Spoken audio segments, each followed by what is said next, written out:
धीरे बोला शुरू वाला पार्टा बा स्टार्ट हो जा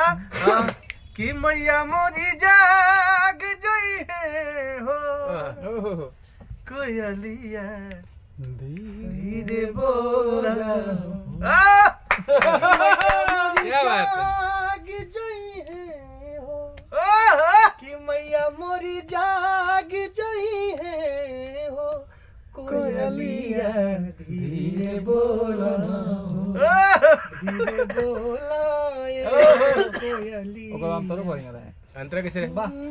कि सूरज के लाली आवे से पहले हले हले माई चरण चूमी क्या बात आई बा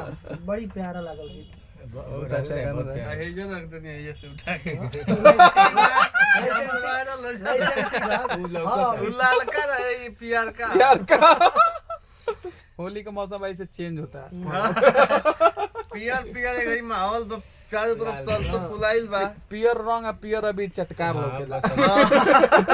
बसंत ऋतु में पियरे में अरे वो सब बड़ी प्यार दुआ स्नेह देता नहीं ऐसा ही प्यार बरकरार रहे ताकि हमनी के एकजुट होके काम कइल जा हमनी के अपना इंडस्ट्री खातिर काम कइल जा बहुत बढ़िया गाना बा बहुत बढ़िया बहुत अच्छा लागेला जब सभे एक जगह इकट्ठा होला और सबको सुनने के मिली एसएमएस एंटरटेनमेंट से एसएमएस हां एसएमएस एंटरटेनमेंट एसएमएस का ही वो नाम धरलो एसएमएस सॉन्ग सेंड हो जाला बिना नेटो के से गाना बाबा बिना नेटो के एसएमएस बड़ा चुनिंदा नाम रखले बनी हां बिना नेटो के ही चलेला अब बिना नेटो के चल जाए खाली बाबा तो मुंह में ढक लेना कि वायरल हार जाओ मैया मोरी जाग जई मैया मोरी जाग जई है हो कोयलिया जय हो धीरे बोला हो धीरे बोला कोयलिया क्या बात है बहुत प्यारा बड़ी बढ़िया बढ़िया शिल्पी के गाना भइला अभी हमरो खातिर बाबा एगो बड़ा सुंदर सैड सॉन्ग लिख रहे हैं सैड सॉन्ग खैर सैड सॉन्ग तो सैडे सॉन्ग लेकिन बड़ा सुंदर जल्दी सुने के मिली जल्दी सुने के मिली बड़ी बढ़िया बा बड़ी बढ़िया बा हां एमे हमार बड़ भैया भागीरथ पाठक भैया बानी प्रणाम। सुबोध जीवानी वीडियो डायरेक्टर बाबा के ब्लॉग पे भी देखा था सबके प्रणाम भागीरथ पाठक के जवाब बा भैया बैठल बानी आशीर्वाद हो आप सबका विनय जी बोलिए विनय भाई